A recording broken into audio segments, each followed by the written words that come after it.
خواتین کے عالمی دن کے موقع پر پاکستان میں خواتین رائڈرز پر مبنی ایک نئی بائک سروس شروع۔ خواتین کو معاشی طور پر مضبوط بنانے اور ان کو سفری آزادی کے لیے بین الاقوامی رائڈ سروس دینے والے ایک ادارے نے خواتین کے عالمی دن کے موقع پر پاکستان میں خواتین رائڈرز پر مبنی ایک نئی بائک سروس شروع کرنے کے منصوبے کا اعلان کیا ہے، جو خصوصی طور پر اپنی خواتین صارفین کو سہولت فراہم کرے گی۔ یہ سروس ابتدائی طور پر کراچی سے شروع کی جائے گی اور بتدریج اس سروس کو پاکستان کے دیگر شہروں میں بھی متعارف کیا جائے گا۔ کریم کے اس اعلان کے ذریعے ان تمام اہل خواتین کے لیے رجسٹریشن کا آغاز بھی کر دیا گیا ہے جو اس سروس میں بطور خاتون کیپٹن کام کرنے اور آمدنی کے مواقع حاصل کرنے میں دلچسپی رکھتی ہیں۔ سروس میں 2 ماڈل شامل ہیں، پارٹ ٹائم 5 گھنٹے اور کل وقتی 10 گھنٹے، جہاں انہیں بالترتیب ماہانہ بنیاد پر 30,000 روپے اور 50,000 روپے کی آمدنی کی یقین دہانی کرائی جاتی ہے۔ اس کے علاوہ کریم خواتین موٹر بائک کپتانوں کو 0% کمیشن، گارنٹی شدہ بونس اور اس کے ساتھ ساتھ ترجیح بنیاد پر کریم کی حفاظت اور سیکورٹی کی ہیلپ لائن تک رسائی کے لیے بھی حوصلہ افزائی کر رہی ہے۔ وہ تمام خواتین جو اس سروس میں دلچسپی رکھتی ہیں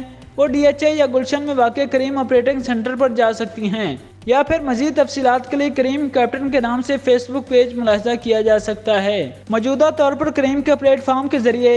1700 سے زیادہ خواتین کپتان کریم کے صارفین کو متعدد اقسام کی گاڑیوں میں سفر کی سہولیات مہیا کر رہی ہیں۔ حالیہ پیش رفت میں کریم اپنی تمام خواتین کپتانوں کو بلا امتیاز وہ کون سی گاڑی استعمال کر رہی ہیں خصوصی بونس کی پیشکش فراہم کر رہا ہے، جس کے ذریعے ان کے پلیٹ فارم پر کام کرنا مزید منافع بخش ثابت ہوگا۔ خواتین پر مبنی کریم کی اس نئی موٹر بائک سروس کریم کے وسیع خواتین کسٹمر بیس کو بڑھتی ہوئی مہنگائی کے ماحول خصوصاً روزمرہ کے دفتر اور یونیورسٹی جانے والی خواتین کو نقل و حرکت کے لیے سستی لیکن محفوظ اور قابل اعتماد ٹرانسپورٹ آپریشن حاصل کرنے کے قابل بنائے گی۔ اسی طرح یہ سروس ہمارے معاشرے کی خواتین کو آمدنی پیدا کرنے کے معقول ذرائع اور مالی استحکام حاصل کرنے کے قابل اور بااختیار بنائے گی۔